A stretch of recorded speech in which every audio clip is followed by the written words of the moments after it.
A refrigerator, no, it's a refrigerant. A refrigerant 134A as the working fluids. So the name of the refrigerant is 134A. So we must have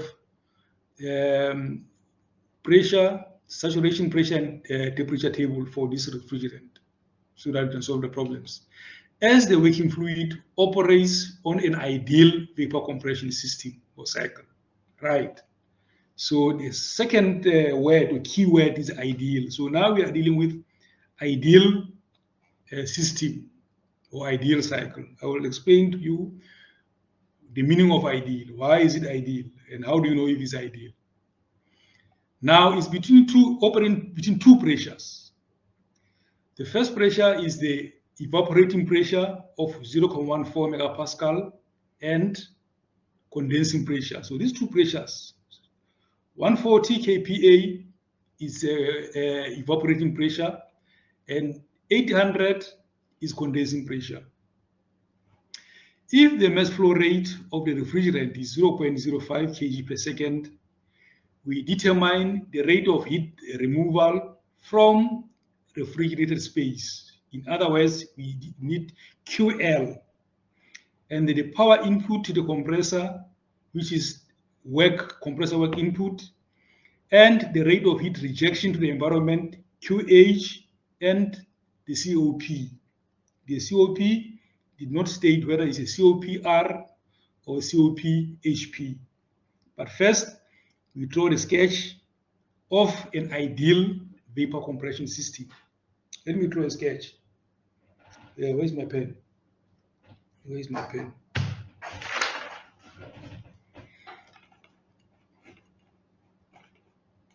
Okay, so we draw a TS diagram.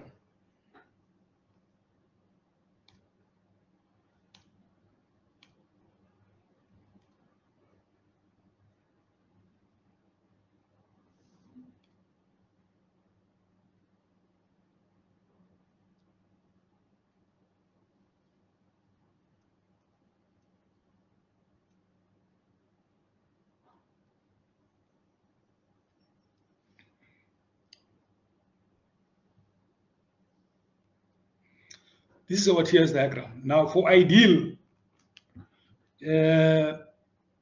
vapor compression system, the refrigerant at 1 leaves dry saturated, always, if we're dealing with ideal. So between 1 and 2, 1 and 2 is a compressor. So 2 is here, it's a compressor. It is a straight line because it's isentropic. Now between 1 and this line here is D,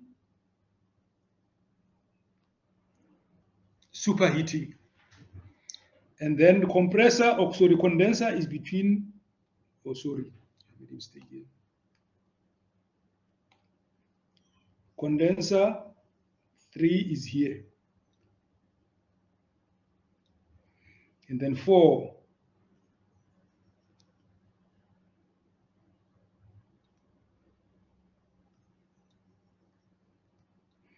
And the direction is important.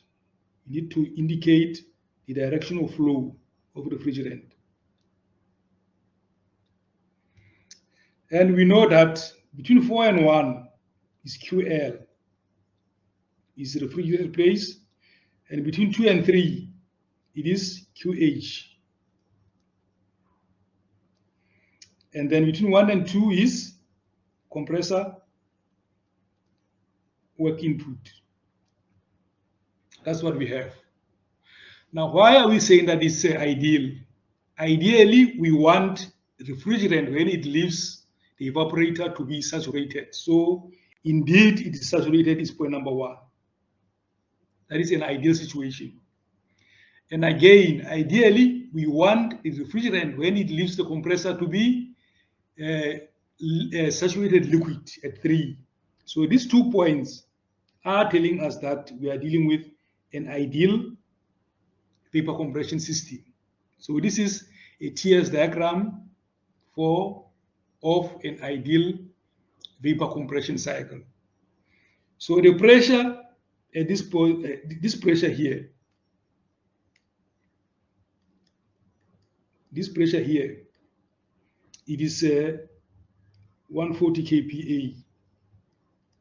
This is a evaporating pressure. This pressure here,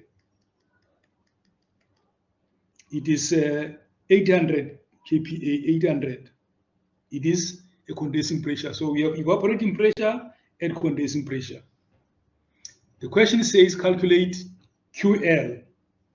And QL, we say that QL is between 4 and 1. So it's going to be the mass flow rate multiplied by enthalpy at 1 minus enthalpy at 4.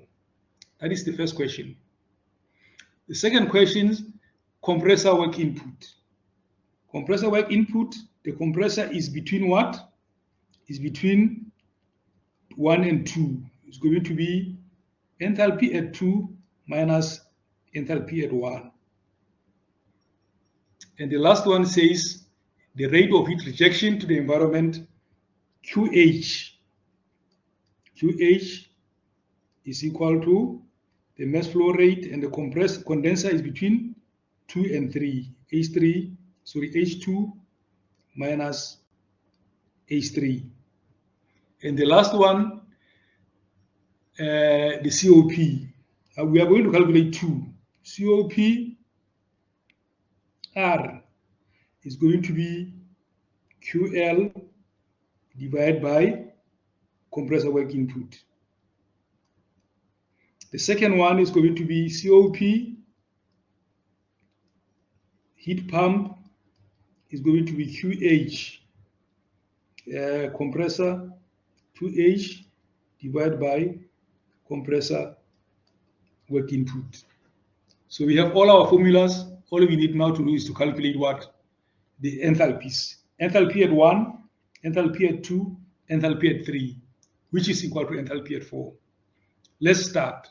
First of all, let's go to the tables. Our tables, remember the steam tables that I put on Blackboard. You are going to find R1348 tables on the same tables. So the steam tables are from table A4. And then you scroll down to refrigerant 134A tables. Scroll down. I think it's table, superheated tables.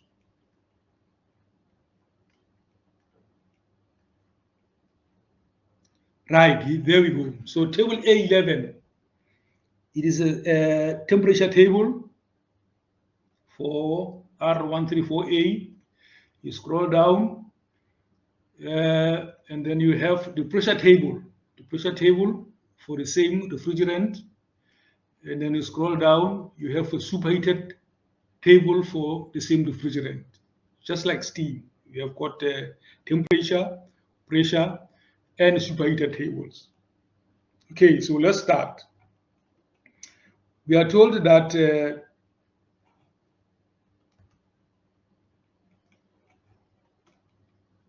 at point number 1, at 1, the enthalpy at that point is what? Is Hg at 140 kPa. Enthalpy at 1, H1. H1 is the same as Hg at 140 kPa. And then we go to the steam tables, so to the tables, and we check what is Hg at 140 kPa. Where is the pressure table? Scroll down. The pressure table. Where is the pressure table now? Pressure table. Oh, yes, 140. Where is 140? Here is 140. Here is 140. And then the corresponding Hg is 239.19. So we already have 239.19. So it is 239.19 kilojoules per kilogram. Now we need two things here. In order for us to get H2, we need enthalpy at 1 and entropy at 1. Entropy at 1 is Sg. which is S1 is equal to Sg at 140 kPa. So Sg is going to help us to calculate H2. Now we go back. Sg is 0,94467. 0,94467. 0,94467 kilojoules per kilogram Kelvin. Right.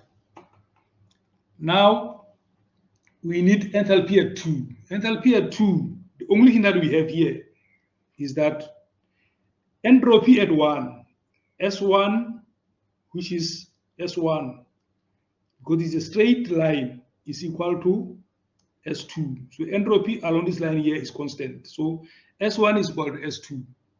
Entropy at 2 is the same as entropy at 1. So for us to get enthalpy, we have pressure, we have entropy, we can interpolate in order to get enthalpy. So how do we interpolate? So interpolate, we are going to say, okay, enthalpy at 2, and then we go to this thing, we are going to locate this entropy because the refrigerant at 2 is superheated. So we are going to superheated steam tables at 800 and 0,99467. So now we know that at 2 is superheated. So we are going to locate 0,8 megapascal. Where is 0,8? 0,2, 0,4. So the condensing pressure is 0. Here is 0,8. 0,8. And then here is enthalpy. And then 9,4456 falls between 0,985 and 9,84. So our enthalpy is going to be between 267 and 276. So our enthalpy is going to be somewhere here. Let me use a pen. Let me use a pen. I don't know why it's. So our enthalpy is going to be here. So we're going to interpolate between these two values. So when we interpolate, we will say that enthalpy at 2 is going to be 267. 267.29 plus 276.46. 276.46 minus 27.29 divided by entropy there is 9481. 0,9481 minus the entropy is 9185. 0,9185 multiplied by a bracket.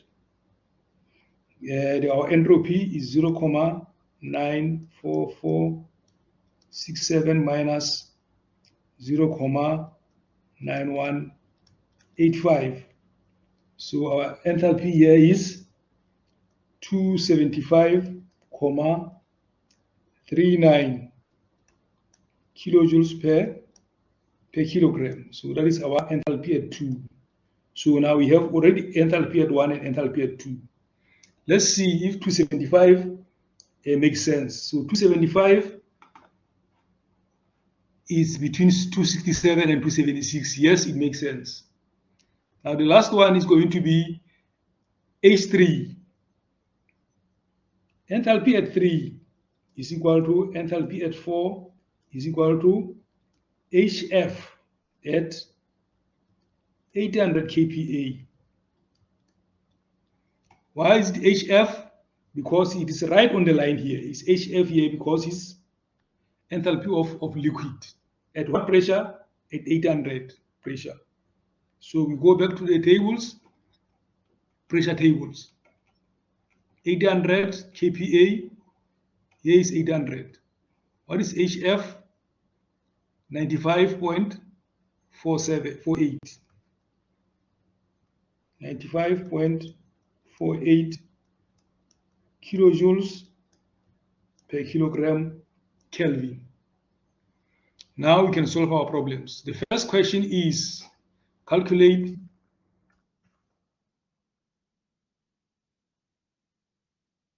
undo.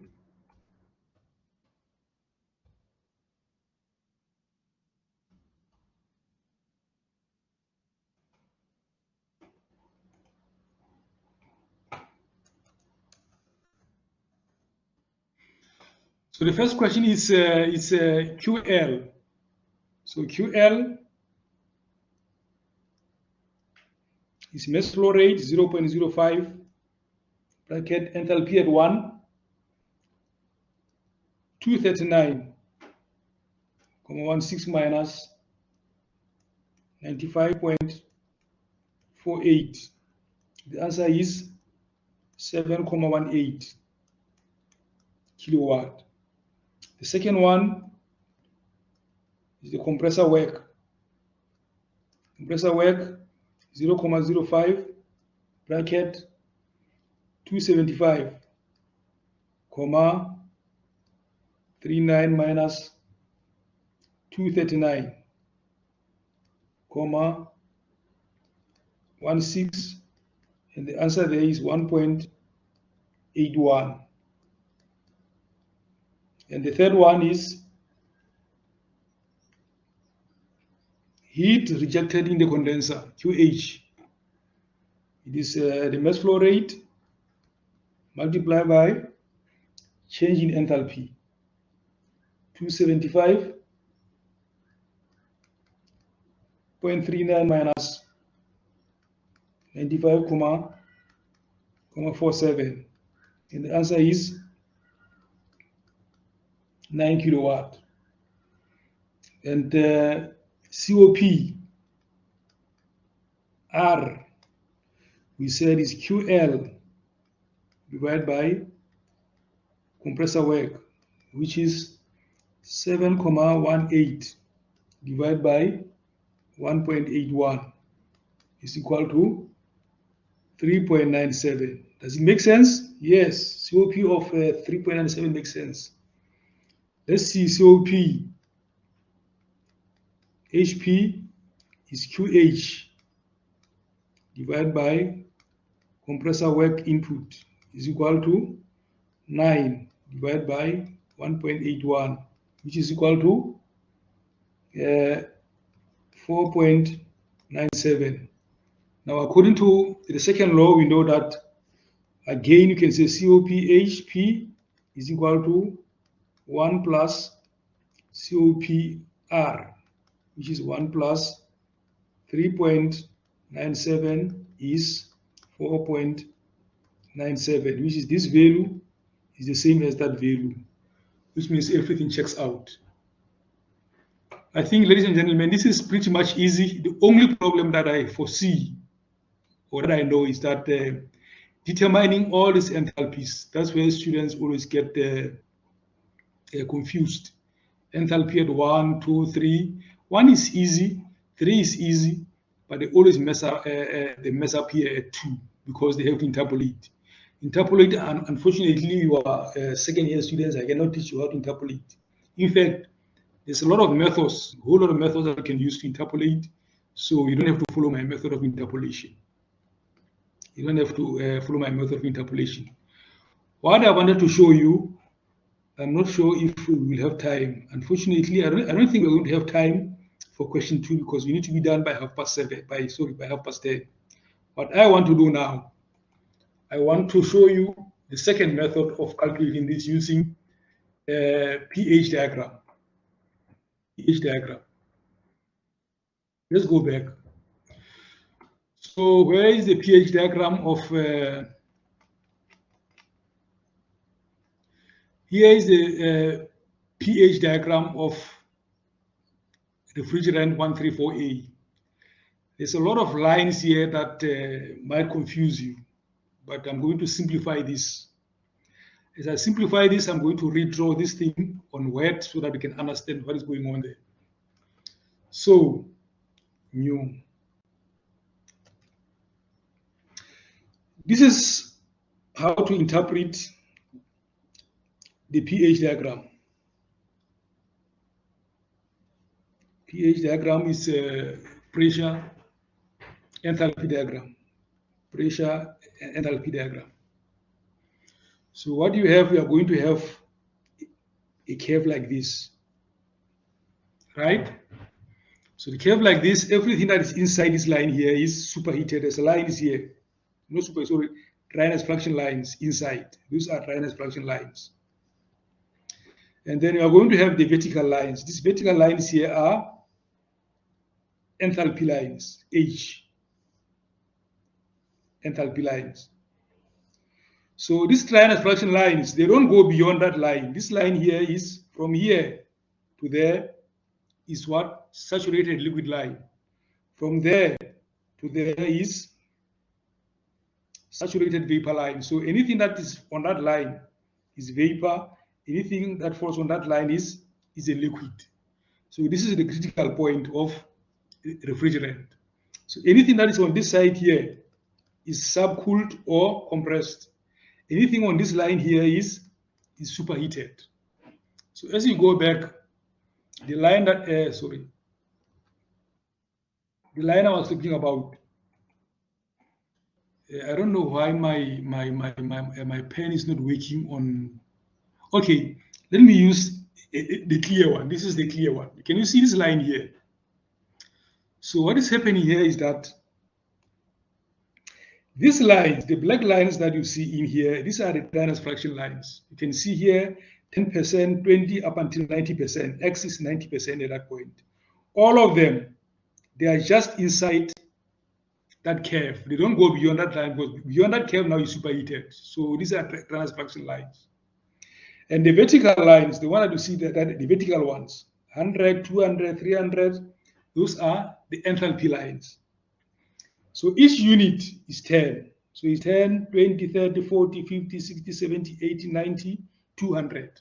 So each unit here represents 10 kilojoules. And then we have the horizontal one. These horizontal ones are the pressure lines. The pressure lines. So what we have here is 100 bar. It's 110, 20, 30, 40, 50, 60, 70, 80, 100. That is your pressure, your pressure lines. Now, there are temperature lines. The temperature lines are starting from the blue ones. The blue ones, you can see here, the temperature is 40, is 50, 60. They start from here, 40. They go inside here, and then they end up at that point. Those are temperature lines. For now, forget about temperature lines. So the most important ones now is going to be the pressure lines, which is the horizontal ones, and the vertical ones, enthalpy. And the last one is going to be the red one. You see these red ones are called entropy lines. So we are going to use entropy lines, pressure lines, and enthalpy line. That's all for today. We are going to use this entropy line, meaning that, let's go back to our question. I want us to use the very same question that we used, where we have two pressures. One pressure is 0.14, 0.14.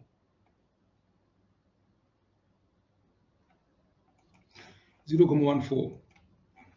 So P1 is 140 kPa. P2, 800 kPa. Okay. Now,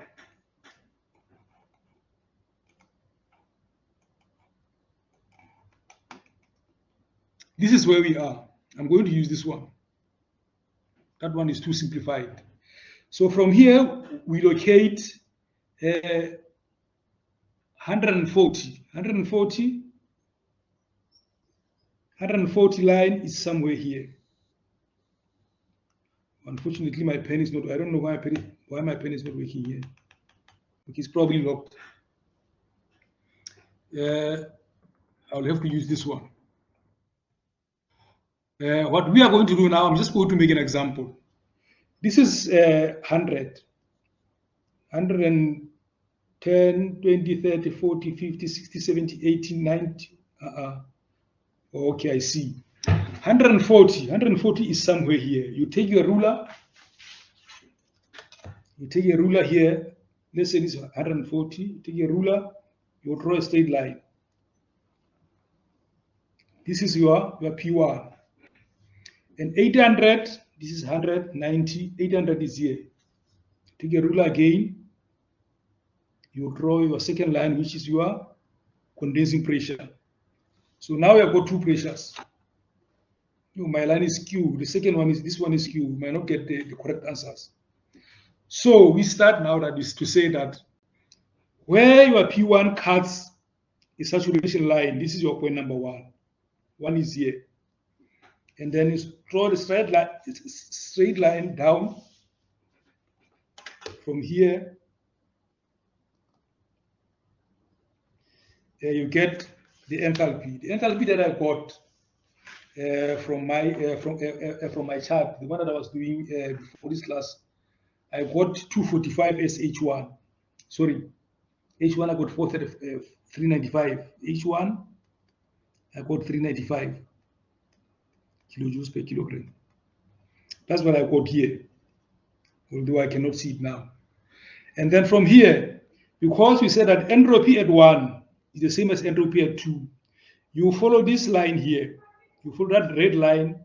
Where it cuts or intersects with that one, with the pressure 2, it is your point number 2.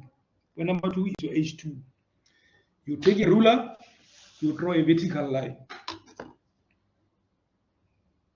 A vertical line.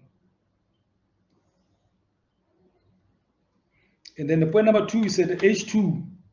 I didn't use this one. I used the one. I used this one for my. I used this one, but for now we're using this one. So my H2, I got 435.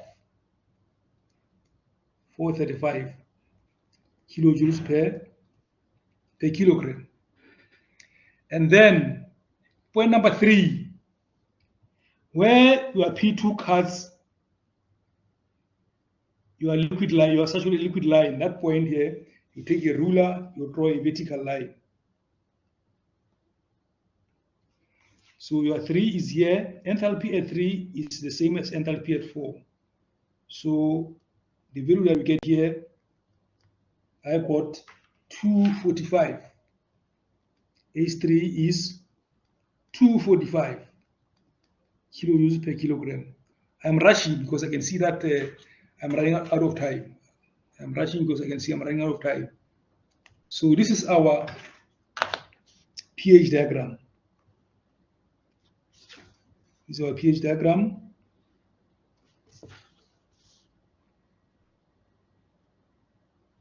I don't mind to repeat this thing the next time when we meet, because I can see that I'm rushing and we do not have time. So this is our sketch. This is our pH diagram. Our pH diagram. Now from this, now we can calculate what we already have. We say that. Okay, let me go back to a wet 395. We say that H1, H2, and H3. H1 is at 395, and then H2 435, and then 245. So these values, I got them from the pH diagram. Now I want us to redo question 1 using these values, where we say that QL is equal to 0.05 bracket H1 minus H4, 395 minus 245. Our answer might not be 7.85, but it must be close if our values are correct. Let's see, 395 minus 245 multiplied by 0.05, 7.5. 7.5 kilowatt. And then what do we get from here? From the 7.5, here it is 7.18. So we are not far off. We are not far off. Let's see the compressor. The compressor is going to be work. Input is going to be 0.05. Bracket compressor is between 2 and 1. 435 minus 395, which is 435. 435 minus 395 is equal to, multiplied by 0.05, is 2. Is 2 kilowatt. Let's see what the answer was. So here is 1.81. Here we have 2 kilowatts. We are not far off. And then to get your QH, you can add the 2. You add the 2 and then you get so QH. It is simple. You add 2 plus 7.5, you get your QH. So the fact that, okay, it's 19 past 10 now. You can say 0.05 bracket is going to be 245. No, not 245. It is H2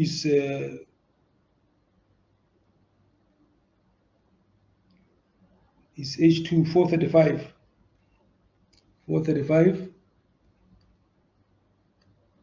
minus 245. 435 minus 245 multiplied by 0.05. It's 9.5.